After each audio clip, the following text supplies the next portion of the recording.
Okay. तो एक question था सभी से, जिसको जो कुछ भी आता हो वास्तु के बारे में वो आप बता सकते हैं। वास्तु का असल में मीनिंग क्या है? वास्तु का पर्पस क्या है? वास्तु क्या होता है? कुछ आप लोगों को अगर आइडिया हो तो आप बताइए। वन बाय वन स्टार्ट कर सकते हैं। मैं बोलना चाहती हूँ मल्लिका हियर। जी जी।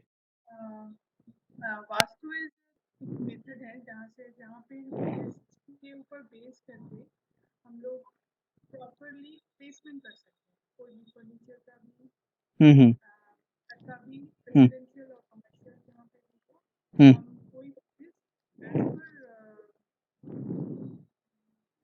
दिशा हाँ हाँ। मेन हम लोग मानते हैं हाँ हाँ। उसके ऊपर बेस करके हम लोग उसका प्रॉपर प्लेसमेंट करते हैं जहाँ से हम लोग को पॉजिटिव एनर्जी मिल जाती है। जी जी। मुझे जो हाँ हाँ। तो उससे हाँ, नेक्स्ट दिया रॉय। जी दिया रॉय, आप बताएं, आप वास्तु के बारे में क्या जानते हैं? सर वास्तु सर घर लोग में भी अगर प्लेसमेंट करते चाहे फर्नीचर या फिर आर्किटेक्चर कोई भी तो वो एक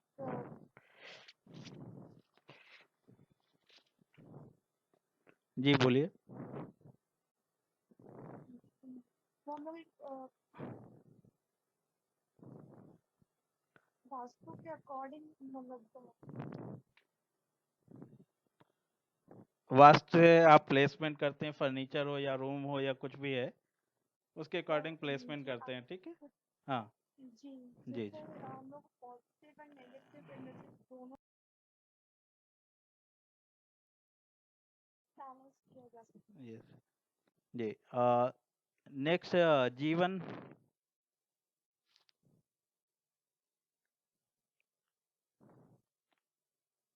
हेलो। हाँ जी जी। जी जीवन। जी ये with the help of vastu actually हम लोग घर का जो नेगेटिव और पॉजिटिव एनर्जी को बैलेंस करेंगे। Okay okay.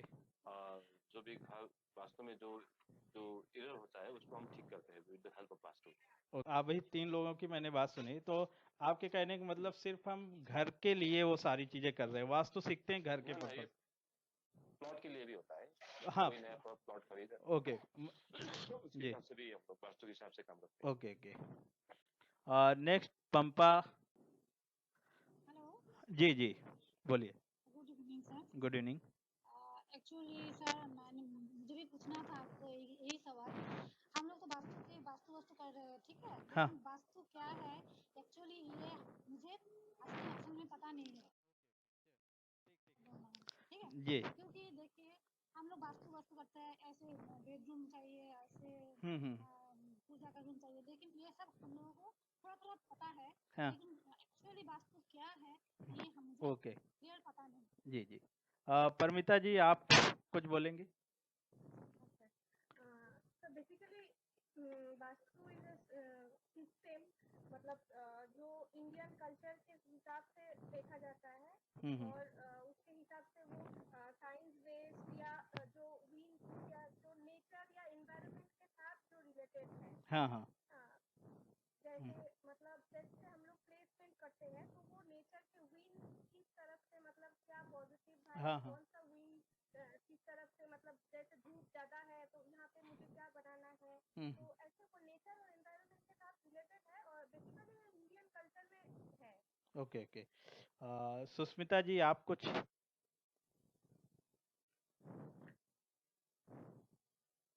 हाँ sir, good evening. Good evening. Sir vastu के बारे में मैं पहले मेरा भी इतना ही कॉन्सेप्ट था कि वो प्लेसमेंट और रूम का और ये फर्नीचर ऐसे वगैरह और पॉजिटिव नेगेटिव एनर्जी। हाँ लेकिन सर आप थोड़ा बहुत जो टिप्स दिए हुए थे जी। जो डिस्कस हुआ था हमारा प्रीवियस क्लास में तो अभी वास्तु का थोड़ा कॉन्सेप्ट चेंज हो रहा है मेरे मन में तो अच्छा। ठीक है सर। तो अभी ओके वास्तु के लिए बहुत सारे कुछ जानना है अभी ओके ओके। डेफिनेशन नहीं दे पा रहे देखिए, हैं मैं। पूरी पूरी इंडिया हो या इंडिया के बाहर भी, वास्तु जो पर्पस है, आपके आसपास में जो मौजूद जो एटम्स हैं, ठीक है, हवा में जो एटम्स हैं, उनको एक कंट्रोल करने का तरीका है ये, ठीक है।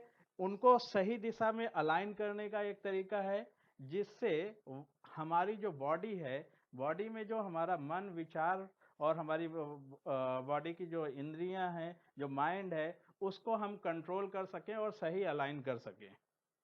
तो वास्तु विज्ञान से हम क्या समझते हैं? वास्तु विज्ञान से हम एटम को कंट्रोल करना सीखेंगे। एटम को कैसे कंट्रोल करेंगे कि वो हमारे लिए पॉजिटिव बन जाए, जो एटम निगेटिव है उसको हम पॉजिटिव कैसे बनाएंगे, वो सीखने वाले हैं। एटम के जो आयन होते हैं, जो चार्जेस होते हैं, उनमें हम बदलाव कैसे करेंगे, वो हम जानेंगे पूरा वास्तु में। तो वास्तु के दो पर्सपेक्टिव हैं। एक आप यहाँ पर जो लर्न करने वाले हैं वो दो तरह से लर्न करेंगे। एक हम आपको बिजनेस पॉइंट ऑफ पर्सपेक्टिव बताएंगे, और एक आपको बताएंगे कि सेल्फ इंप्रूवमेंट और घर में अपने लोगों का इंप्रूवमेंट हम कैसे करें, आने वाली पीढ़ी का हम इंप्रूवमेंट कैसे करें। क्योंकि हम ये शास्त्र आप सीखेंगे, लेकिन आप सबको ये सारे नियम नहीं बता सकते, न समझा सकते हैं। तो ये आप अपने पर लागू कर सकते हैं, अपनी फैमिली पे लागू कर सकते हैं, अपने जो भी है चाहते लोग हैं उन पे आप लागू कर सकते हैं, किसी को गाइड भी कर सकते हैं, लेकिन सब पे आप नहीं कर सकते। तो हम दोनों कॉन्सेप्ट आपको बताएंगे, जिससे आपका बिजनेस भी इफेक्ट ना करे और आप अपने अपने लिए भी बेहतर कर सकें। ठीक है? तो सबसे इम्पोर्टेंट चीज हम यहाँ पर सीखते हैं, एक क्वेश्चन है सभी से कि एक आदमी की अंतिम जो डिजायर है वो क्या होता है। आदमी हमेशा खुशी खोजता है, ठीक है, हैप्पीनेस खोजता है, ठीक है। तो हैप्पीनेस खोजता है कि देखिए, हर चीज में आप चाहे पैसा कमा रहे हो चाहे कुछ भी कर रहे हो, अल्टीमेट गोल क्या है? अल्टीमेट गोल है खुशी पाना। और वो खुशी हमें आएगी कैसे, ये बस दिमाग में नहीं रहता है। लोगों को बस यही लगता है कि ये खुशी सिर्फ हमें पैसे से आ रही, हमारी जो रिक्वायरमेंट पूरी हो रही उससे आ रही, जबकि ऐसा कुछ है ही नहीं। ये जो खुशी आनी है आपका, ठीक है, ये सिर्फ और सिर्फ आती है आपकी समझदारी से। जब आप समझदार बनते हैं देन आपको ये खुशी मिल जाती है। वो फिर कुछ भी आपके साथ घटित हो रहा हो, ठीक है, लोगों के नजरिए में वो गलत घटित हो रहा हो, गलत दिखाई देगा, लेकिन आप उससे भी आपको दुख नहीं होगा जब आपके अंदर समझदारी होगी। तो खुशी पाने ना कुछ पैसे कमाने की नीड होती है, ना किसी चीज की नीड होती है। खुशी इटसेल्फ होती है। अगर हमारे अंदर समझदारी है देन हम हमेशा खुश रह सकते हैं। देखिए, मेन पर्सपेक्टिव हमारा यही है, ठीक है, कि हम खुश कैसे रहें। ठीक है, हमारी जो जिंदगी स्टार्ट होती है एक सर्टेन पॉइंट से स्टार्ट होती है। हमने यहाँ पे पैदा लिया मान लीजिए, और यहाँ पे हमारी एक लाइफ है जो हमारी खत्म होनी है, ठीक है। ये हमारा स्टार्ट पॉइंट है और ये हमारा एंड है, ठीक है। अब इस एंड के, स्टार्ट और एंड के बीच में हमारा जो है पाथ है, जो कि लाइफ है। ओके, अब इस लाइफ को हमें जीना है। तो आप यहाँ पर देखेंगे कि अगर हमारी समझदारी होगी, मान लीजिए हम आपको वहां से आपको वाराणसी आना है। वाराणसी आने के लिए आपको क्या नॉलेज होना चाहिए? वाराणसी आने के लिए अगर आपको सही रूट पता है तो आप डायरेक्टली वाराणसी आ जाएंगे, बिना किसी खतरे के, बिना किसी टाइम ज्यादा एक्सपेंड किए हुए, और आप आ जाएंगे। अगर आपको सही रूट नहीं पता है तो आप भटकेंगे रास्ते में। और ये जो भटकाव है यही है सुख और दुख का कारण बनता है। कारण क्यों बन रहा है? क्योंकि आपके अंदर सही रूट का ज्ञान नहीं है। बहुत सारे जो परफेक्ट लोग रहे हैं, तो उनको जब ये चीज का ज्ञान हो जाता है ना कि खुशी कैसे प्राप्त होती है ना, तो उनको लाइफ में कुछ दिखाई नहीं देता है।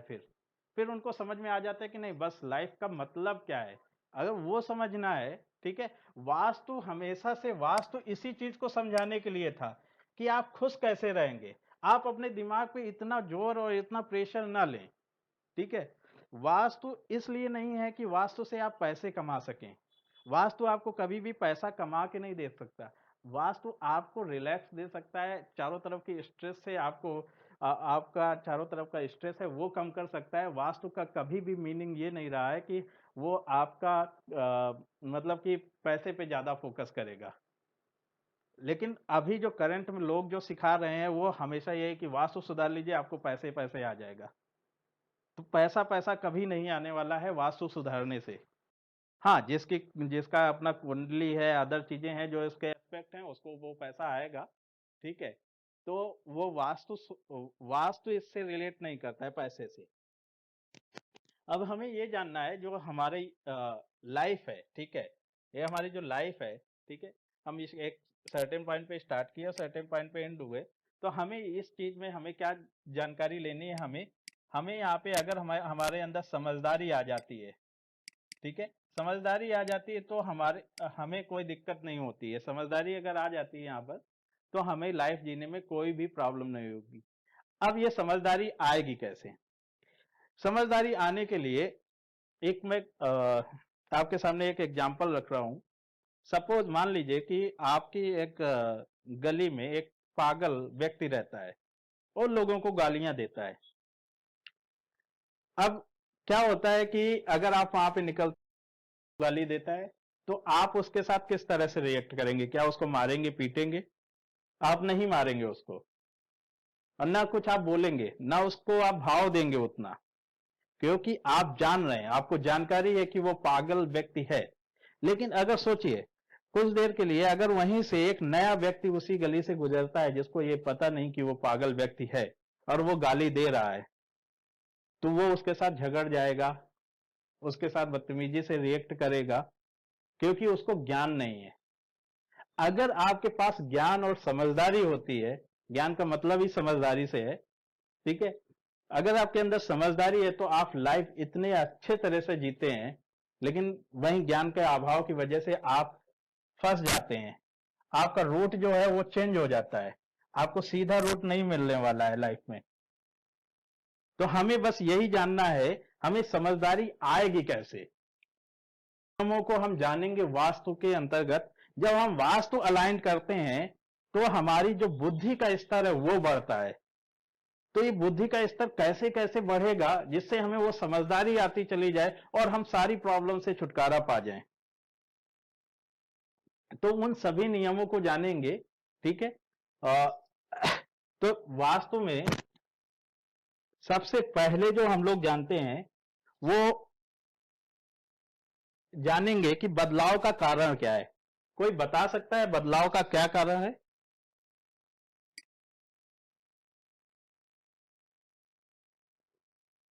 सर समझे नहीं। मतलब कि इस पूरी सृष्टि में बदलाव कैसे हो रहा है?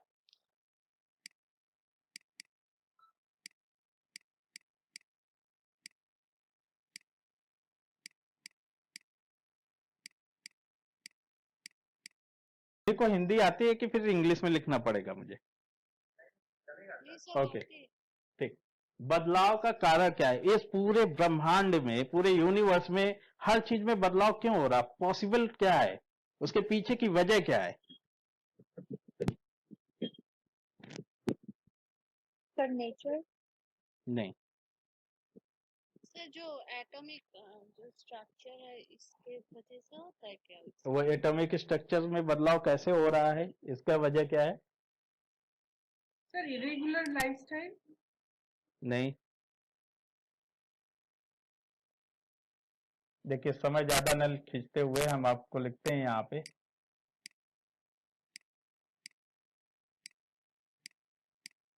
संपर्क में आना सबसे बड़ा बदलाव होता है संपर्क में आने से। और में आने से बदलाव किस में होता है?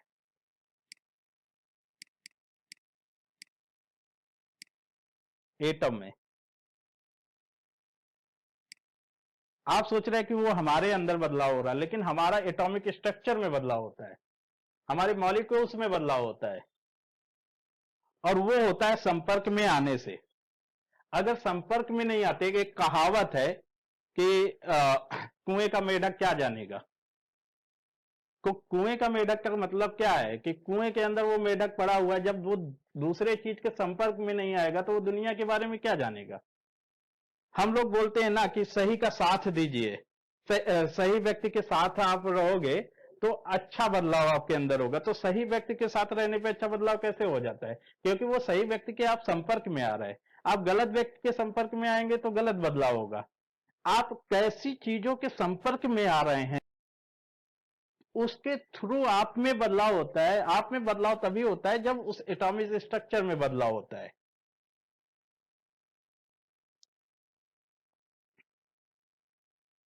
ये पॉइंट क्लियर है ना, कि जब तक कोई भी चीज किसी के संपर्क में नहीं आएगी तब तक वो चीज वैसी की वैसी बनी रहेगी, उसमें बदलाव कभी हो ही नहीं सकता।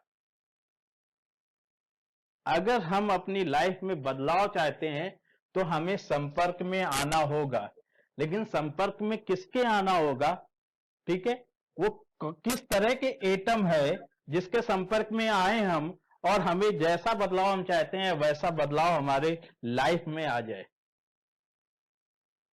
तो पूरे वास्तुशास्त्र में हम इसी को समझेंगे कि ऐसे कौन कौन से एटम्स हैं, किस दिशा से आने वाले एटम्स कैसे होते हैं, उनको कैसे कंट्रोल करना है, ठीक है, और उनके संपर्क में आके हम अपनी लाइफ को बदलेंगे आगे। ये बिल्कुल अलग तरीका है। जो चीजें आपको मार्केट में मिल रही हैं, वो मार्केट में एक आपको बता दिया जाता है कि एक ये चीज है, ईशान कोण ये है, लेकिन उनके पीछे के रीजन आपको नहीं पता है कि कैसे ये वो चीजें हो रही, घटित हो रही हैं। आप घर के अंदर से बैठे घर का सिर्फ मैप देख के आप दूसरे का भविष्य भी बता सकते हैं, इतना भी इसमें पावर है। क्योंकि ये सब एटॉमिक लेवल पे अगर आप चीजों को जान जाएंगे, इसकी बाउंड्री कंडीशंस क्या होती है, एटम कैसे टर्न होता है, कैसे बदलता है, तो उन चीजों को हम जानेंगे बेहतर तरीके से इसमें, ठीक है। इसमें हम सारे शास्त्र को इंक्लूड करेंगे, कुछ ना कुछ हर शास्त्र से हम बताएंगे इसमें कि शास्त्रों में क्या लिखा गया है और लोगों ने क्या समझ रखा है, एक्चुअल में क्या होना चाहिए था शास्त्र में, शास्त्र के हिसाब से। तो शास्त्र में कहीं पर भी अदर भगवान या ऐसा कुछ मेंशन नहीं है।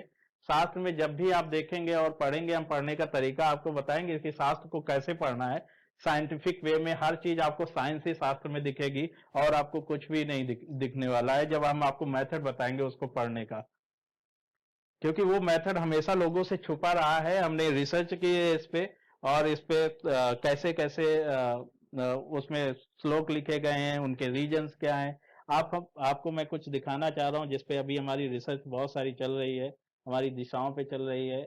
मैं ओपन करके आपको दिखा रहा हूँ। तो वो सब चीजों को, लेकिन काफी टाइम टेकिंग प्रोसेस रहेगा इसको लर्न करने का।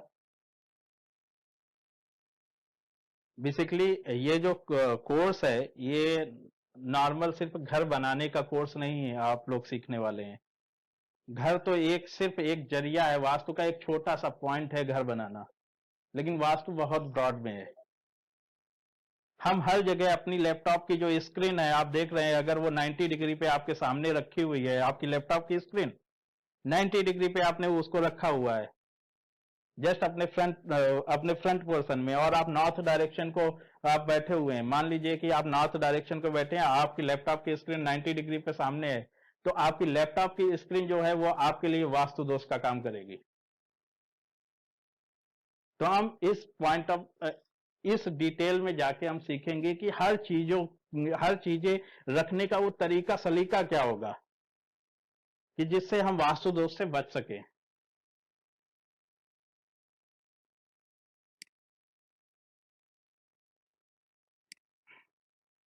अभी हमारी रिसर्च चल रही है, धीरे धीरे नए नए पॉइंट्स बढ़ते चले जाते हैं उस रिसर्च में। अभी आप देख रहे हैं यहाँ पे understanding the major for direction other directions के, यहाँ पे अलग अलग नंबर्स क्या है, ग्रह क्या है, प्रमुख प्रभाव क्या है, प्रभाव स्वामी, वाहन, शस्त्र, मुद्रा, रत्न, धातु, खनिज, गंध, संकेतिक चिन्ह, भोजन क्या है हर दिशा के हिसाब से। हर चीज पे ये रिसर्च चल रही है, ये सब हम आपको बताने वाले हैं, ठीक है, कोर्स में। क्योंकि आज डेमोन्स्ट्रेशन है तो डिटेल उतनी नहीं जाएंगे, क्योंकि एक दिन में सारी चीजें कवर नहीं हो रही। अभी हम वर्ण के हिसाब से चर्चा करेंगे, शूद्र, क्षत्रिय, वैश्य और ब्राह्मण के हिसाब से। तो उनके हिसाब से अभी हमारी रिसर्च चल रही, जितने भी पॉइंट्स आए हैं वो हम आपको समझाने का प्रयास करेंगे कि उनके थ्रू हम कैसे अपनी चीजों को, ज्योतिष के साथ कनेक्टिविटी कैसी है, आपकी जो वुड है उसके साथ में कनेक्टिविटी कैसी है। तो यहाँ पे आप देखेंगे कि मैं अभी शीट अरेंज कर रहा हूँ। ये विशेषता एंड वर्ण, ब्राह्मण, क्षत्रिय, वैश्य एंड शूद्र। तो भूमि कैसी होती, भूमि की गंध, भूमि स्वादि, भूमि सतह, सतह पर फल, घास, राशि, देवता, दिशा, ऐसे पूरा हर हर एक वर्ण के लिए अलग अलग जो है उस पे हमारा अभी चल रहा है रिसर्च। तो जितना रिसर्च हो चुका है वो सारा कुछ हम आपको इस कोर्स में देने वाले हैं, ठीक है। बेसिकली जो आप लोगों ने जाना है उसको हम यहाँ पर डिस्क्राइब करते हैं कि आप लोग जो जानते हैं अभी तक वो क्या जानते हैं, उस पर थोड़ी सी चर्चा कर लेते हैं। और उसमें भी हम बियॉन्ड तक जाएंगे।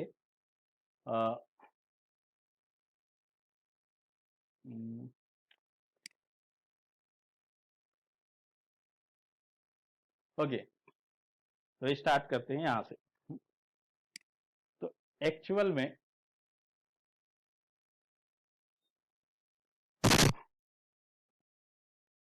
सॉरी,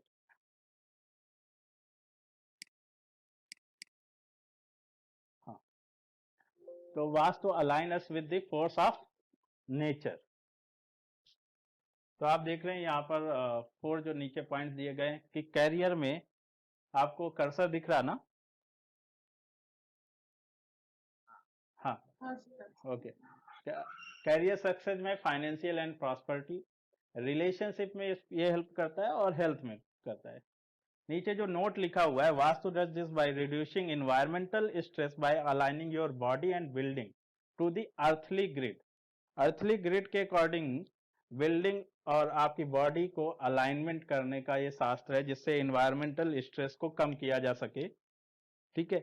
और जो हम अभी आपको बताएं वो थोड़ा सा डिफरेंट था, ठीक है। मेनली वास्तु का जो फोकस है रहा है, अब हमेशा से वास्तु का फोकस रहा है आपकी बॉडी को, ठीक है, आपकी बॉडी को कितना बेहतर बना सके, आपके माइंड को कितना बेहतर बना सके।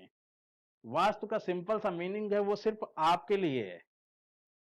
आपको कितना बेहतर बनाया जा सकता है उसके लिए है। अगर किसी का बच्चे का अगर बुद्धि विवेक कम है तो उसको कैसे और ग्रो किया जा सकता है, वास्तु उसके लिए है। तो पैसे कमाने के लिए आप नियम, उनके उनके नियमों को अगर आप उल्टा लगाएंगे तो आप पैसे कमा सकते हैं, ठीक है। आप उनके नियमों को अगर और उल्टा करेंगे तो रिलेशनशिप किसी की बर्बाद कर सकते हैं। नियमों को अगर आप सही लगाएंगे तो आप अपना ग्रोथ कर पाएंगे। नेक्स्ट इसमें जो स्लाइड है, वास्तु, ज्योतिष और आयुर्वेद तीनों ये कनेक्टेड हैं, इंटरकनेक्टेड ये तीनों चीज हैं। By reducing stress and balancing the 5 element in the body and environment. तो अभी आप इसमें यहाँ पे 5 एलिमेंट की बात की गई, लेकिन हम लोग अभी अकॉर्डिंग टू जब हम शास्त्र पढ़ेंगे, अभी जो लोग जानते हैं वो 5 एलिमेंट, ये लोगों के हिसाब से जो आप करेंटली जो जान रहे हो, ठीक है, जो मार्केट में चल रहा है उसके हिसाब से ये स्लाइड बनाई गई है, ठीक है। लेकिन आप जो यहाँ पर जानने वाले हो, यहाँ पर 9 एलिमेंट के बारे में जानेंगे और 9 एलिमेंट के रिलेशन से एक दूसरे से कैसे कनेक्ट हैं, जो हम लोग जानते हैं चित्त जल पावक गगन समीर, ठीक है। तो ये 5 तत्व हम लोग जानते हैं, 5 से हम अधिक तत्वों के बारे में जानेंगे जो कि कड़ाद ऋषि की बुक में दिए गए हैं 9 तत्व, उनके 9 तत्वों को हम समझेंगे। These signs identify where is the energy get stuck creating stress, providing remedies to remove that stress। तो ये जो साइंस है मैंने आपको बताया है कि यहाँ पर जो बात की जा रही energy get stuck, energy get stuck का मतलब है आपका जो एटम है, ठीक है, वो जैसे मान लीजिए एक आपने आप एक कमरे के अंदर आप रहते हैं, ठीक है, और आपने कमरा को चारों तरफ से लॉक कर दिया है, ठीक है। अब आप जानते हैं कि ज्यादा देर आप रहेंगे तो सफोकेशन क्रिएट होगा।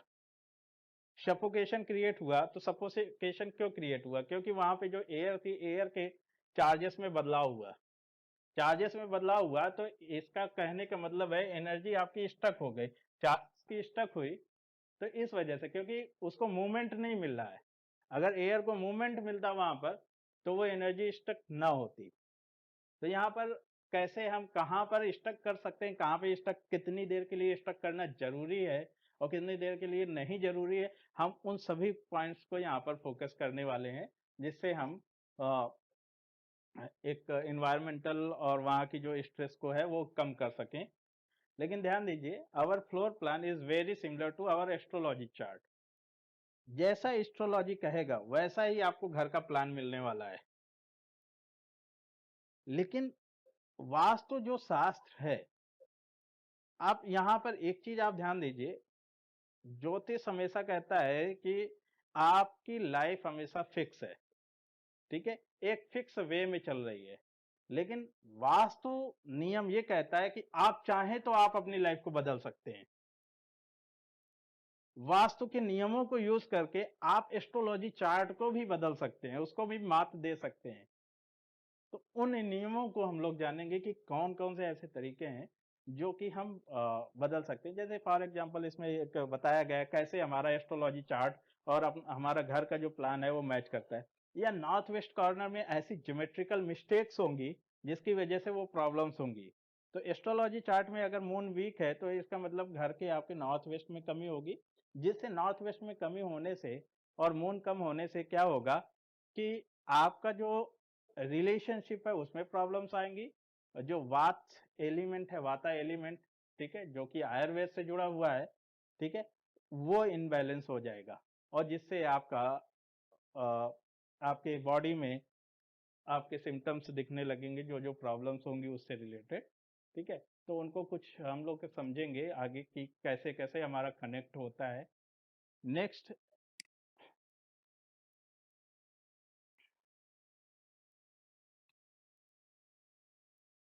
हाँ, there are 7 things that create environmental stress and impacting health and wellbeing. यहाँ पे कुछ कॉमन फैक्टर दिए गए हैं। जैसे हम अलाइनमेंट पे फोकस करने वाले हैं, प्लेसमेंट पे, ऑब्जेक्ट के प्लेसमेंट पे, ऑब्जेक्ट का जो शेप होगा वो कैसा होगा, एनर्जी कहाँ से लीक हो रही, कहाँ से उसे कहाँ पर ब्लॉक है तो उसको हम कैसे रिमूव करेंगे, ठीक है, उसको समझेंगे। हम स्लोप्स को समझेंगे, ठीक है, अर्थ का जो स्लोप है, फ्लोर का जो स्लोप है उसको समझेंगे। या किसी भी चीज को अगर हम स्लोपी बनाते हैं तो वो उससे क्या इफेक्ट पड़ता है, ठीक है, एटॉमिक लेवल पे। हर चीज को यहाँ पर जो भी हम पॉइंट देखेंगे ना, जितना भी चीज आप वास्तु में सीखना है सब एटॉमिक लेवल पे हम लोग देखेंगे और एटॉमिक लेवल पे उसको समझने की कोशिश करेंगे। क्लटर क्या होता है, उसको कैसे रिमूव करना है, तो उससे कैसे एनर्जी में प्रॉब्लम्स आती है। इलेक्ट्रोमैग्नेटिक रेडिएशंस क्या है। तो ये अभी मेजर हमारे 7 पॉइंट्स हैं, लेकिन हम बहुत सारे पॉइंट्स पढ़ने वाले हैं। करीब 15 से 20 पॉइंट्स ऐसे पढ़ने वाले हैं जो एटम को प्रभावित। नेक्स्ट,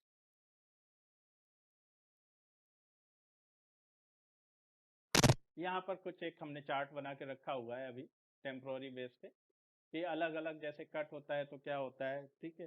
तो अगर ये चार्ट ही अगर आपको अच्छी रीडिंग आती है तो एक नॉर्मल वास्तु आप जान जाते हैं सिर्फ इस चार्ट से, ठीक है। ये चार्ट भी एक नॉर्मल व्यक्ति के लिए, ठीक है, जिसको कुछ नहीं आता, वो अगर इस चार्ट को फोकस करे तो बहुत सारी चीजें किसी के बारे में बता सकता है, किसी के घर के बारे में बता सकता है। तो इस पे भी फोकस करने वाले हैं कि कहाँ से क्या प्रॉब्लम्स आती है, ठीक है। डिटेल अभी नहीं चलता क्योंकि एक नॉर्थ ईस्ट का ही अगर हम स्टार्ट करेंगे तो 1 से 2 क्लास चला जाएगा सिर्फ नॉर्थ ईस्ट की डिस्कस करने में, ठीक है। तो ये काफी लंबे लंबे टॉपिक्स हैं, इसको जस्ट थोड़ा सा लिख दिया गया है उसके बारे में, ठीक है। तो इन सभी चीजों के बारे में हम लोग डिस्कस करने वाले हैं। आयुर्वेद के जो 3 दोष होते हैं, 3 जो नाड़ियां होती हैं, वात पित्त एंड कफ, वो कैसे हमारे लाइफ से रिलेट करती हैं और हमारे पूरे घर के प्लॉट में कहाँ कहाँ पे वात पित्त कफ होता है, ठीक है। अब कहने का मतलब ये है, यहाँ पर हम क्यों आयुर्वेद को यहाँ पे फोकस कर रहे हैं। आयुर्वेद अगर आप नहीं थोड़ा बहुत जानेंगे, थोड़ा ही जानना है आपको, 3 चीजें, वात पित्त एंड कफ, ठीक है, बस 3 ही चीजों को जानना है। कहने का मतलब ये है कि अब एक व्यक्ति को, ठीक है, जुकाम है, ठीक है, सर्दी हुआ है उसको, अब सर्दी हुआ है और वो डॉक्टर से दवा लेके आया, ठीक है, और वो उसी कॉर्नर में रह रहा है जहाँ पे कफ एलिमेंट का कॉर्नर है, ठीक है। अगर वो कफ एलिमेंट के कॉर्नर में वो रहने जाएगा तो वो दवा उसको सूट नहीं करेगी, क्योंकि कफ एलिमेंट और उसको सर्दी देने वाला है। तो हमें ये ध्यान रखना है कि हमारी पहले तो हमें खुद को खुद की बॉडी की प्रकृति है कैसी, हमारी बॉडी का नेचर क्या है, वो किसको बिलोंग कर रहा है, वात टाइप का नेचर है कि पित्त टाइप का है कि कफ टाइप का है।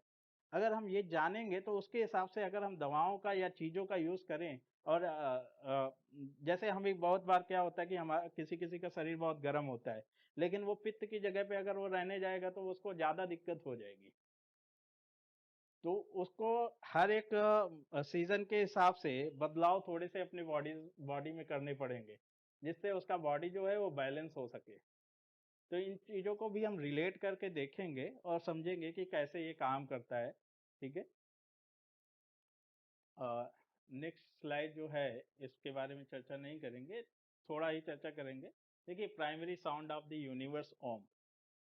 आप जानते हैं कि पूरे ब्रह्मांड में एक साउंड गूंज रहा है और वो हमेशा से गूंजता आया है। आप जैसे एक आप ऐसे समझ सकते हैं, वो साउंड हमारे उतना डेसिबल का होता नहीं है, जिसकी वजह से वो हमें सुनाई नहीं देता है। इसीलिए आप देखे होंगे, एक नाद योग के बारे में आपने सुना होगा। नाद योग जो होता है, उससे हम ये साउंड को सुनने का प्रयास करते हैं, अपनी माइंड के स्तर को और थोड़ा इम्प्रूव करने का। तो जितने भी तरीके आप देखेंगे शास्त्रों में योग के और ये सब के, सब आपकी बॉडी को और माइंड को इनहेंस करने के तरीके हैं। इवन वास्तु भी इनहेंस करता है। अगर हम वास्तु स्पेसिफिक जगह में जाके अगर वही योग और समथिंग करें तो वो बहुत ज्यादा बेटर हो जाता है। ठीक है। तो प्राइमरी साउंड क्यों है? क्योंकि आप एक देखेंगे, अगर एक गूंगा व्यक्ति भी है तो उसके मुंह से आ और ऊ और माँ का शब्द निकल सकता है, जिसको मिलाने से ओम शब्द क्रिएट होता है। तो कोई भी ये इस शब्द का उच्चारण कर सकता है। फोकस करेंगे कि इससे क्या क्या बेनिफिट्स मिलने वाले हैं। हालांकि आपको करना ना करना वो अलग मैटर रहेगा, लेकिन ये उतना उसको उतना हम वास्तव में इसको थोड़ा सा लाइटली लेके चलेंगे। अभी नेक्स्ट जो है, हम थोड़ा सा यंत्रों पे फोकस करने वाले हैं।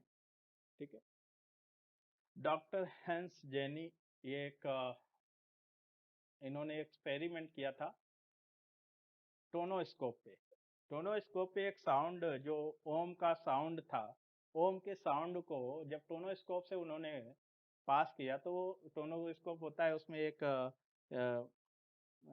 पेन पेन टाइप का बना रहता है, जिससे वो ग्राफ बनाता है पेपर पे। तो आप देख रहे हैं यहाँ पर दो फिगर दिए गए हैं। एक लेफ्ट में जो फिगर दिया गया है, ठीक है, वो रियल में श्री यंत्र का फिगर है। और राइट में जो टोनोस्कोप पे उनको क्रिएट हुई ओम साउंड को जब उन्होंने उसके साथ प्ले किया, ठीक है, तो टोनोस्कोप में ग्राफ पेपर पे ज्योमेट्री जो क्रिएट हुई वो यहाँ पर दी गई है। तो आप देख रहे हैं कि जो ओम शब्द है, ठीक है, ओम शब्द से हमारा यंत्र जो श्री यंत्र है वो रिफ्लेक्ट करता है। मतलब जो ज्योमेट्रिकल स्ट्रक्चर हैं वो सब साउंड को बिलोंग करते हैं, कहीं ना कहीं साउंड को बिलोंग करते हैं। ठीक है। साउंड से हम, तो इसीलिए आप देखेंगे कि जो यंत्र हैं, इन यंत्रों का बहुत ज़्यादा यूज़ होता है। ये रियल रिसर्च है और हमारे शास्त्रों में भी इसके बारे में बताया गया है। तो हम आगे इसमें हम यंत्रों पे भी फोकस करेंगे कि कैसे यंत्रों को थोड़ा सा हम यूज़ करके और निगेटिव एनर्जी से बच सकते हैं, या अपने आसपास हम पॉजिटिव एनर्जी क्रिएट कर सकते हैं यंत्रों का यूज़ करके। यंत्र कैसे होने चाहिए उस पर भी हम लोग। नेक्स्ट जो स्लाइड है, इसमें डॉक्टर इमोटो जी हैं, इन्होंने एक रिसर्च की थी थॉट पे, पावर ऑफ थॉट। हमारी जो थॉट प्रोसेसिंग होती है, सोचने की, जो हम कैसा सोचते हैं, उस पे इन्होंने एक रिसर्च की थी। तो इस ये भी हमारा जुड़ा हुआ है। एटम को बदलने के लिए हमारा थॉट प्रोसेसिंग बेस्ट होना चाहिए। अगर हम पॉजिटिव एटम्स क्रिएट करना चाहते हैं तो हमारा थॉट प्रोसेसिंग क्या है, इस पे भी हम चर्चा करेंगे। और ये बहुत इंपॉर्टेंट है, सबसे पावरफुल ये चीज़ है। और इसको मैंने भी बहुत बार यूज़ किया हुआ है अपनी लाइफ में, बहुत प्रॉब्लम को फेस किया हूँ। तो इसके थ्रू, थॉट प्रोसेसिंग के थ्रू, हम उन प्रॉब्लम से बच सकते हैं, उन प्रॉब्लम को सॉल्व कर सकते हैं थॉट प्रोसेसिंग के थ्रू। तो वो कैसे करना है, कैसे क्या होगा, उसके बारे में भी हम चर्चा करने वाले हैं। How vastu help us reduce stress and improve energy flow without remodelling. तो हम, जैसा कि मैंने बताया आपको, यंत्र के बारे में हम आपको समझाएंगे, यंत्र के शेप क्या होंगे, प्लेसमेंट क्या होंगे, उससे एनर्जी को ब्लॉक और लीकेज कैसे होगा। ठीक है, तो उनको कैसे हम रिमूव करेंगे। तो यहाँ पर कुछ चीज़ें दी गई कि यंत्र को आप crystal, gold, silver, copper and other material से आप बना सकते हैं। नेक्स्ट हम लोग डायरेक्शन पे, ये एक छोटा सा प्रैक्टिकल है स्लीप डायरेक्शन का, ठीक है।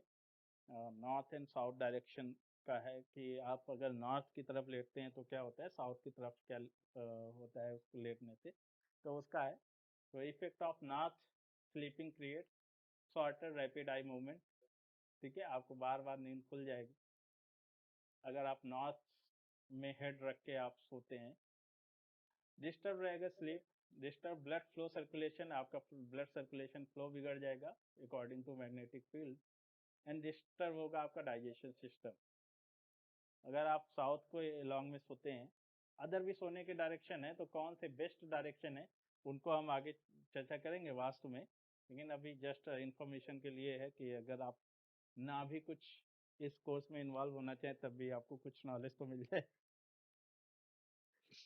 ओके, तो बेस्ट स्लीप साउथ की है, लेकिन हम अदर दिशाओं की भी बात करेंगे अकॉर्डिंग टू शिव महापुराण।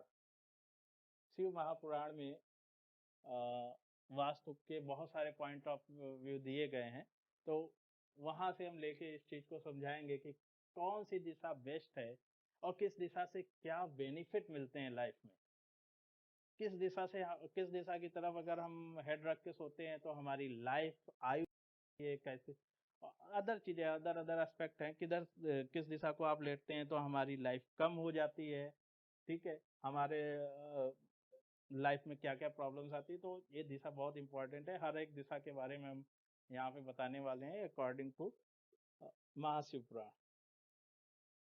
महाशिवपुराण इसलिए बात कर रहे हैं क्योंकि अ, आपको शायद पता नहीं होगा कि वास्तु का ज्ञान विश्वकर्मा जी को भगवान शिव ने दिया था, तो इसलिए भगवान शिव के जितने भी बुक्स हैं अगर आप उनमें पढ़ेंगे तो उनको आप चाहे वो लिंग पुराण आप पढ़िए, चाहे आप शिव पुराण पढ़िए, जितना भी शिव से रिलेटेड जितने भी पुराण हैं अगर आप उनको पढ़ते हैं तो आप देखते हैं वास्तु की इतनी ढेर सारी चीजें लिखी मिलेंगी आपको, क्योंकि उन्होंने ही विश्वकर्मा जी को ये शास्त्र के बारे में ज्ञान दिया था। Okay, next point of view, अगर आप अपने बच्चों को स्टडी कराना चाहते हैं, अगर आप टीचर हैं या समथिंग, तो बहुत इम्पॉर्टेंट है फेसिंग। तो ये रिसर्च भी हो चुकी है, brain wave studies, double blind studies को बोलते हैं, फेसिंग डिफरेंट डायरेक्शन। तो आप यहाँ पर देख रहे हैं if facing east right brain active for creativity. अगर आप अपने बच्चों में क्रिएटिविटी लाना चाहते हैं, ठीक है, क्रिएटिविटी लाना चाहते हैं तो आप अपने बच्चों की टेबल को, स्टडी टेबल को ईस्ट फेसिंग में रखवाएं, ईस्ट फेसिंग में बैठने को बोलें। If facing north left brain active होगा फॉर एनालिटिकल। अगर आप कंपटीशन की तैयारी कराना चाहते हैं, ऐसा कुछ एनालिटिकल माइंड आपको चाहिए एक्टिवेट करना है बच्चे का, तो आप डायरेक्शन को चेंज कीजिए, उसको नॉर्थ डायरेक्शन में बैठाइए। या फिर आप ऐसा कर सकते हैं, जो सब्जेक्ट चूज करता है, जो सब्जेक्ट है, अगर वो सब्जेक्ट क्रिएटिव होता है तो वो ईस्ट डायरेक्शन को फेस करके पढ़े, और जो एनालिटिकल माइंड से रिलेटेड सब्जेक्ट्स हैं उसको नॉर्थ फेसिंग की तरफ बैठ के पढ़े। इसमें क्या होता है कि सबकॉन्शियस माइंड जो होता है 95% काम करता है, ठीक है, और जबकि अदर जो डायरेक्शन है फेसिंग वेस्ट और साउथ, तो उसमें क्या होता है कि उसमें फ्लक्चुएशंस ज़्यादा आते हैं। आप देखेंगे कि अगर आप वेस्ट और साउथ दो दिशाओं में कुछ भी काम करते हैं तो आप देखते हैं जल्दी आपको बोरिंग महसूस होने लगता है, आप थकने लगते हैं, आपका मन नहीं लगता है उस दिशा में काम करने से। हाँ, बहुत लोगों की प्रकृति बॉडी की ऐसी होती है कि वो दिशा उनके लिए बेनिफिट का काम करती है, ठीक है, लेकिन मैक्सिमम को आप देखेंगे मैक्सिमम के साथ ये होता है। लेकिन आप जब ईस्ट फेसिंग और नॉर्थ फेसिंग आप जब बैठते हैं तो जो ब्रेन वेव, जो अल्फा वेव्स होती हैं, फ्रिक्वेंसीज जो होती है ना, वो आपकी इस तरह से चलती हैं। लेकिन वेस्ट और साउथ डायरेक्शन में तो बीटा वेव आपकी माइंड में चलने लगती हैं, और जिसकी वजह से फ्लक्चुएशन क्रिएट होते हैं और माइंड आपको महसूस होने लगता है, समथिंग चीज़ें घटित होने लगती हैं आपकी। ओके, तो यहाँ पर फेस को हमने चार फेस में से दो फेसिंग जो है वो बेस्ट होती है। लेकिन अदर भी और भी हमारी माइनर फेसिंग्स हैं, उनको भी हम लोग सीखेंगे आगे। और ये स्पेसिंग क्यों इम्पोर्टेंट है और किस बेसिस पे इम्पोर्टेंट है उसको अभी हम देखेंगे, ठीक है, आगे चलते। नेक्स्ट है, यहाँ पे एक एग्जांपल के थ्रू एक प्लॉट को ले लिया गया है। प्लॉट में आप देख रहे हैं ये टिल्टेड प्लॉट है। नॉर्थ जो है आपका 45 डिग्री या 30 डिग्री आप कुछ भी मान सकते हैं इस प्लॉट को। तो आप देख रहे हैं कि जैसा कि हमने 4 पॉइंट लिए हुए हैं, prosperity, relationship, stability and productivity, ठीक है, ईस्ट, वेस्ट डायरेक्शन, साउथ। अब हम वो जो 7 पॉइंट्स जो हमने लिए थे उनको हम चर्चा करेंगे। तो this office have 7 thing that create environmental stress, एक ऑफिस का है ये, ठीक है। सबसे पहला अलाइनमेंट। तो सबसे पहला अलाइनमेंट क्या गड़बड़ है कि ये फेस जो है वो नॉर्थ होना चाहिए था, ये फेस पूरा फेस ईस्ट होना चाहिए था। तो इस प्लॉट में अलाइनमेंट का गड़बड़ है। अलाइनमेंट का जब गड़बड़ होता है तो हमारा एटॉमिक फ्लो चेंज हो जाता है। एटॉमिक फ्लो चेंज हो जाता है तो उसकी वजह से प्रॉब्लम्स क्रिएट होने लगती हैं। तो हमें जब भी हम प्लान बनाते हैं तो ज़्यादातर आपको टिल्टेड प्लॉट मिलेंगे। 5 डिग्री, 10 डिग्री, 20, 30 डिग्री तक चले जाते हैं।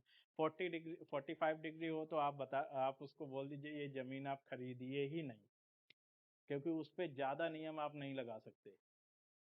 30 डिग्री तक तो थोड़ा सा कंसीडर किया जा सकता है। वैसे तो मैं जो कंसीडर करता हूँ 5 to 10 डिग्री में नियम अच्छे से लग जाते हैं।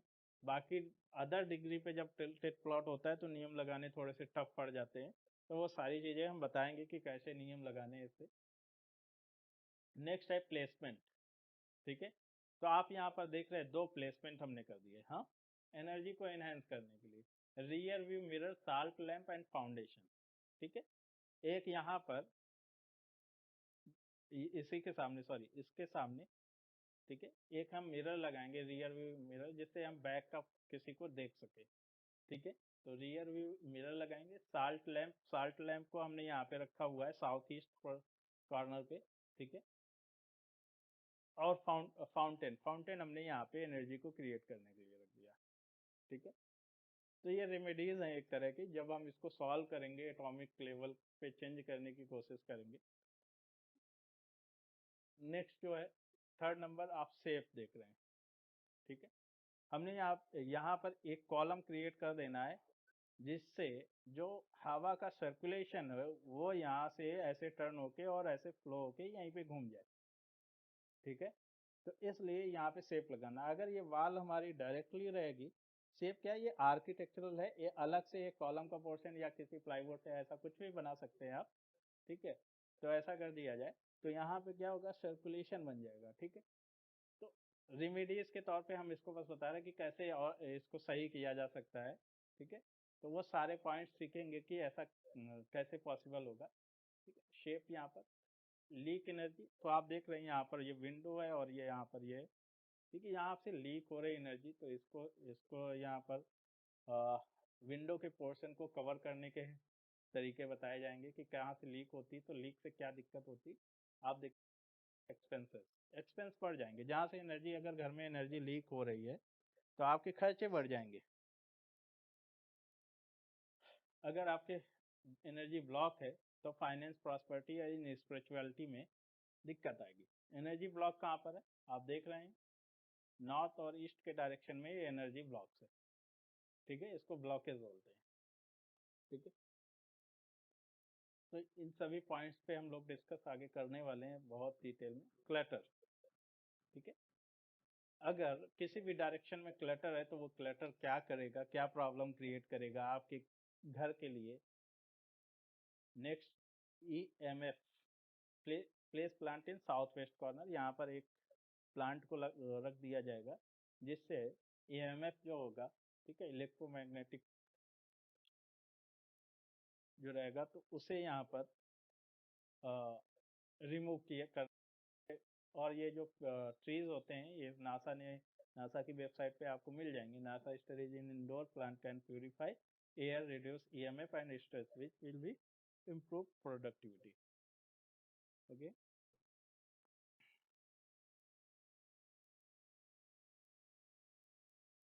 things that affect your career, finance, health, and relationship. Reduce the stress in your mind and body through meditation, yoga, pranayama and exercise. तो आप देख रहे हैं कि अगर आप वास्तु यूज करें तो वास्तु से आपको ये सब कुछ यूज करने की जरूरत, ना मेडिटेशन आपको करना है, ना योगा, ना प्राणायाम, ना एक्सरसाइज।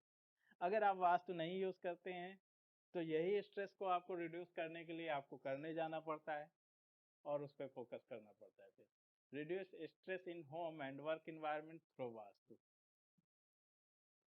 ज्योतिष is a map road of your karma, reduce planetary stress through remedies. तो ये पर्सपेक्टिव है सभी का, ठीक है।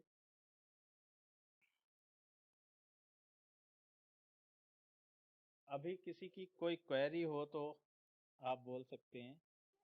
हाँ सर हाँ हाँ सर आप जो स्लाइड दिखा रहे हैं ना हाँ वो आफ्टर सेशन हमको मिलेगा क्या सर? इतना सारा कुछ हाँ, तो ये मिलेगा आफ्टर द कोर्स। और भी बहुत सारी चीज़ें हैं जो हम अभी हमने आपको ये दिखाया कि ये सब चीज़ें जो हैं ये सब हम आपको लिखवाएंगे, ठीक है, ठीक है। लिखवाएंगे या फिर शेयर कर देंगे।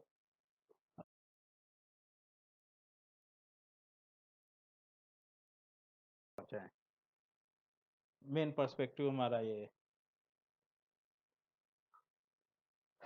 तो वास्तु से रिलेटेड अदर और भी कोई क्वेरी किसी की?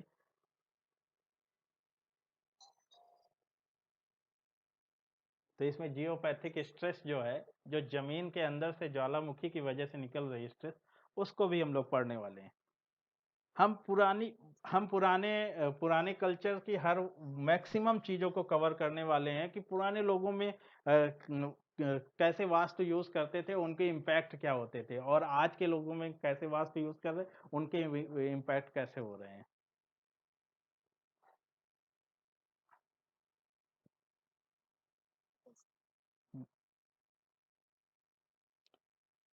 और किसी की कोई क्वेरी?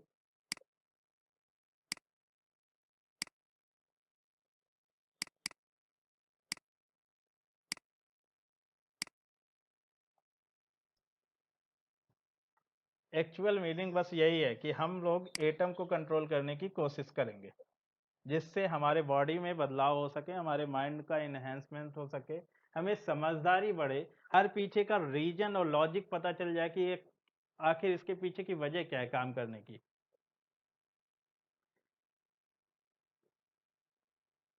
हाँ सर, यही लॉजिक हमें सीखना है। हाँ, क्योंकि देखिए वास्तु एक अदर थिंग है। हम दूसरे के लिए वास्तु लगा देंगे, दूसरे के घर बनाएंगे, वो वास्तु लगा देंगे, लेकिन मेन चीज है हमारी, जब तक हम अपनी बॉडी को ही नहीं जानते, अपने माइंड को नहीं जानते कैसे काम करता है, तो हम क्या फिर किसी को ज्ञान बांटने चलेंगे?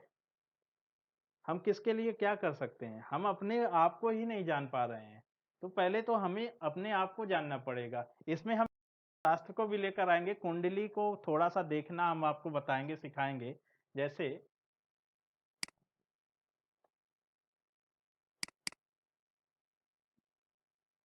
कुछ लोग कुंडली के बारे में जानते हैं। नहीं सर।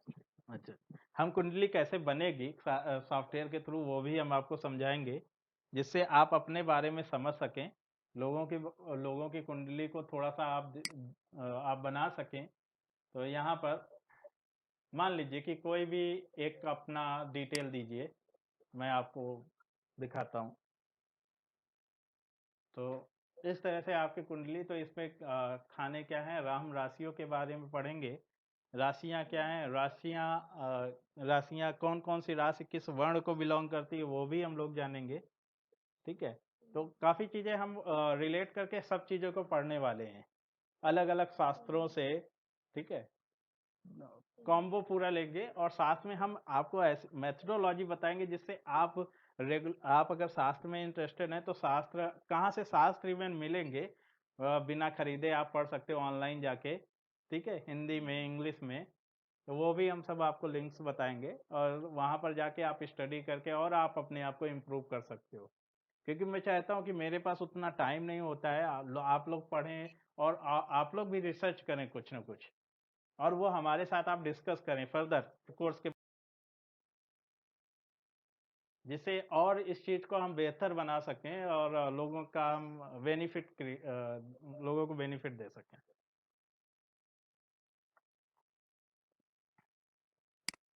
तो अपने पास में हम लोग अभी इसके बारे में भी जानेंगे, और जो मेन है जब हम लोग आगे पढ़ेंगे तो मेन जो हम लोग सीखने वाले हैं बिजनेस पॉइंट ऑफ व्यू से, ठीक है, वो क्या सीखने वाले हैं उसको हम आपको दिखा रहे हैं। तो हमने बहुत सारे चक्र बनाए हैं, इनको हम बनाना आपको बताएंगे, ठीक है। एक ऑटो कैड में, जिसको ऑटो कैड आता है, सभी लोग, हमें लगता है ऑटो कैड तो आता ही होगा। हाँ सर, सभी को आता है। हाँ, तो ये ऑटो कैड में है, हालांकि फाइल हम प्रोवाइड नहीं कर सकते। हाँ, मेथड बताएंगे। तो चक्र बनाया हुआ है, जैसे इनिशियल में हम लोग डायरेक्शंस के बारे में पढ़ेंगे, ठीक है। फिर और भी यहाँ 4 डायरेक्शन है, फिर 8 डायरेक्शन के बाद पढ़ेंगे, फिर पूरी अदर अदर डिग्रीज के बारे में पढ़ेंगे, और डायरेक्शन 16 डायरेक्शन, 32 डायरेक्शन, ठीक है। उनको हम रिड्यूस करके और भी आगे डिटेलिंग हम लोग पढ़ने वाले हैं इसमें, ये, ठीक है।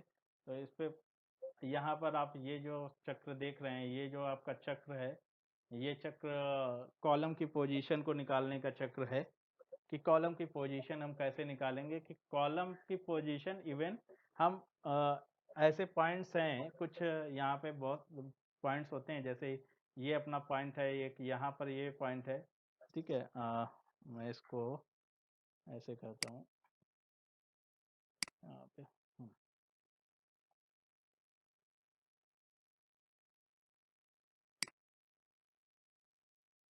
हाँ, जैसे हमारे पास में ये एक पॉइंट है, एक कलर में चेंज कर देता हूँ।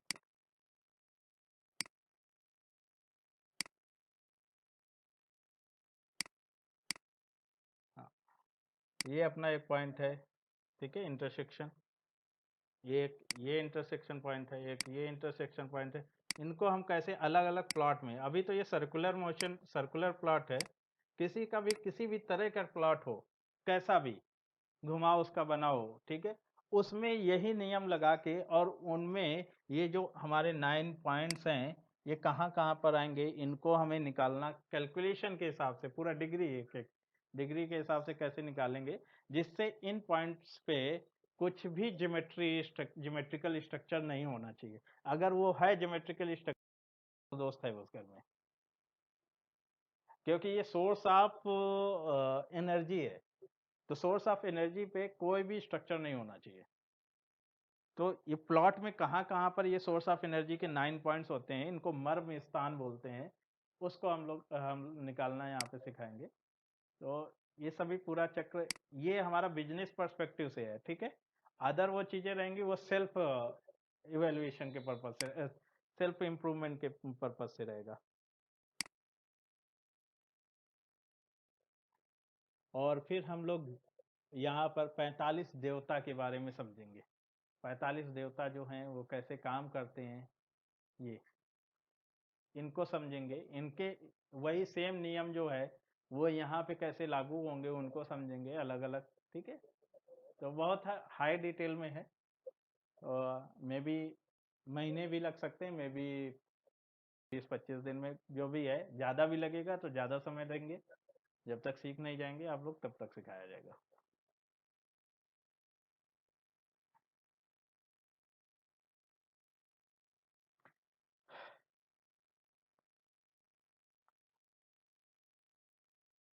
और कोई क्वेरी किसी की?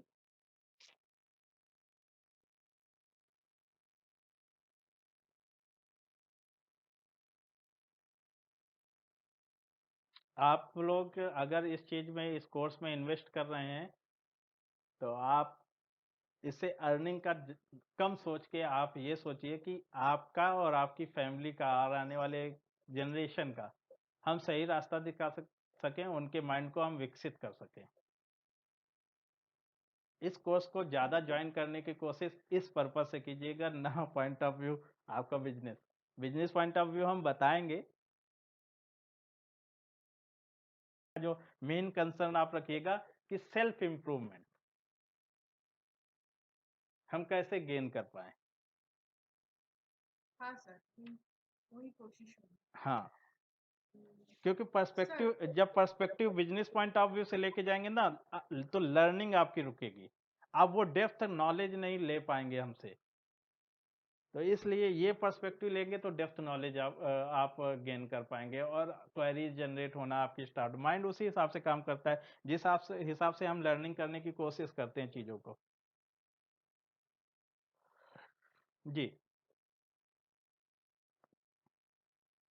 सर, हाँ आप जो इतने सारे जो पॉइंट्स बताएं हाँ एक एक करके आपने, उसके बाद में जो लास्ट में जो आपने ये एस्ट्रोलॉजिकल जो पॉइंट बताए, जो एक सॉफ्टवेयर के बारे में आपने हाँ हाँ बताया आपने, जी। तो ये सारा सॉफ्टवेयर हमारे पास तो है नहीं, तो ये सारा ये एक मोबाइल ऐप भी होता है, मोबाइल ऐप से भी बनता है ये। तो मान लीजिए ज्योतिष वाले जितने लोग हैं ज्यादातर मैक्सिमम यही सॉफ्टवेयर यूज करते हैं। इसका पराशर लाइट है। हाँ, ये नहीं, डिपेंड आपने करता है। जैसे बोला कि इसके बेस्ड ऑन वास्तु करेंगे तो फिर हाँ, खुद इससे के लिए भी रिलेशन हम बताएंगे, रिलेशन क्या चीज है। रिलेशन का, हाँ, रिलेशन का। तो इसलिए क्योंकि इसके बेसिक कॉन्सेप्ट तो समझने जरूरी हैं। इसका शास्त्र भी कौन है जिससे ज्योतिष सीखी जा सकती है वो भी बता देंगे आपको। लेकिन कैलकुलेशंस, हाँ, जब तक देखिए आपको एनालिटिकल माइंड यहाँ पे लगाना होगा। एनालिटिकल जितनी अच्छी माइंड आपकी होगी उतना अच्छे रिजल्ट आप सामने वाले को दे पाएंगे। हाँ, तो इसी के ऊपर, इसी में हाँ मतलब जी। कैसे कैसे किसके मतलब हाँ बस वन उन, वन आपने जैसे बोला था जी जी। स्टेप्स, वो सारा कुछ डिटेल हाँ, में सब कुछ जुड़ा हुआ है एक दूसरे से। तो उनके सबके हम रिलेशंस आपको समझाते हुए चलेंगे बेस लेके। हाँ, आपको ये जो चीज है, ये जो वास्तु हम बताएंगे ना कि नॉर्थ ईस्ट में क्या होगा, नॉर्थ, ये आप देखिएगा हम जब पर्सपेक्टिव आपको समझा देंगे बेस एटॉमिक लेवल पे, ये चीजें तो हम बाद में सिखाने वाले हैं आपको। ये आप खुद अपने आप बोलोगे कि यहाँ पे ये चीज हो सकती है या नहीं हो सकती, कहाँ बाथरूम होना चाहिए, ये खुद अपने आप बोलेंगे आप। जब हम बेस नियमों को पकड़ाएंगे कि इनके पीछे की थियरी क्या काम कर रही है उसको।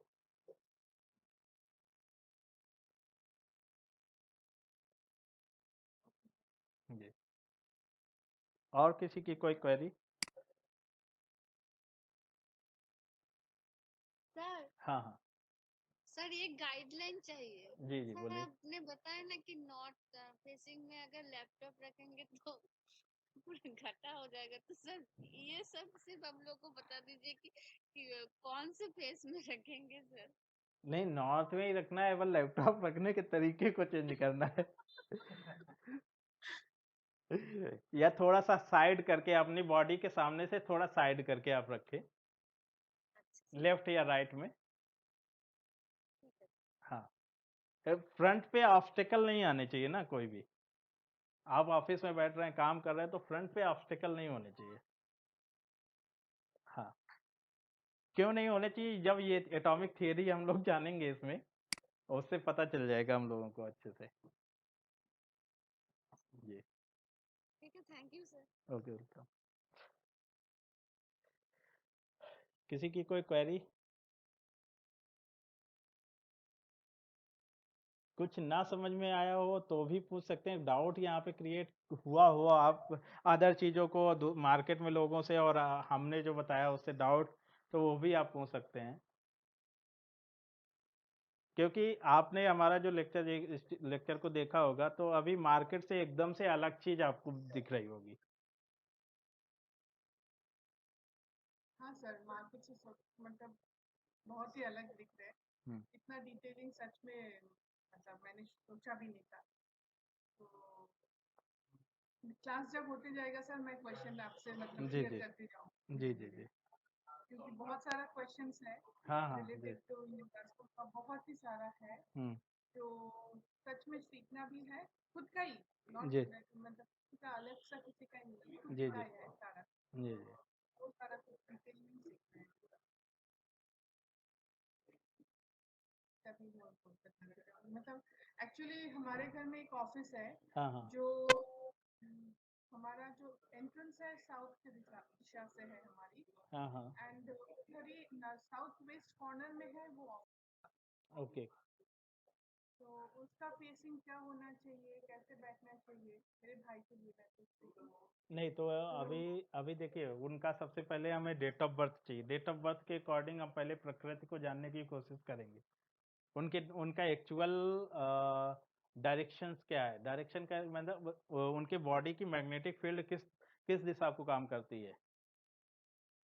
एक्चुअली देखिए, हम लोग क्या है, हम लोग मॉलिक्यूल्स हैं, ठीक है, बहुत सारे एटम से मिले हुए हम लोग बने हुए हैं, ठीक है।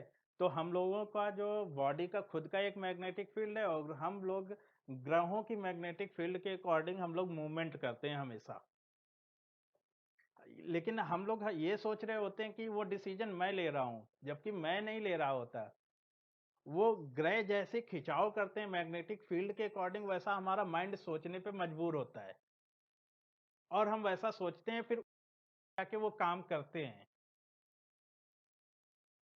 तो इसलिए वास्तु नियम जब सीखेंगे तो उस उन ग्रहों के मैग्नेटिक फील्ड से हमें कंट्रोल को छुड़ाना कैसे है, और अपने माइंड को हम कैसे यूज कर पाए इंडिविजुअल लेवल पे, वो सब चीज जानेंगे। तो हमें उसके लिए क्या है कि सबसे पहले एक किसी भी व्यक्ति की हमें बॉडी की उसकी प्रकृति जाननी पड़ती है।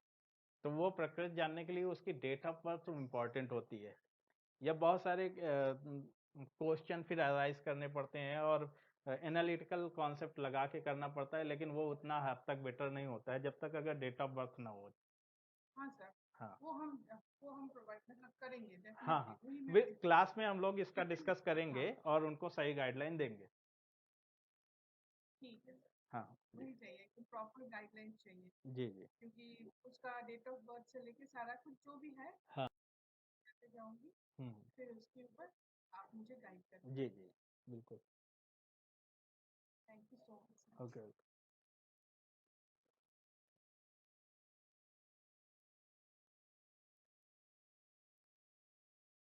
और किसी का कोई सवाल?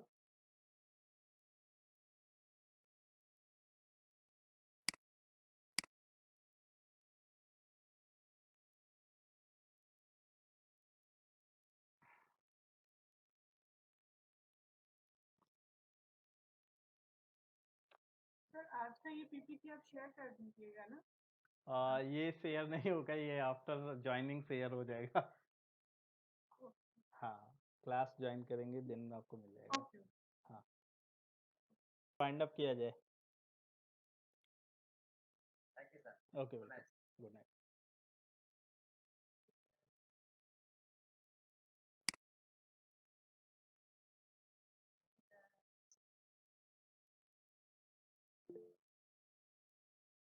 वेलकम।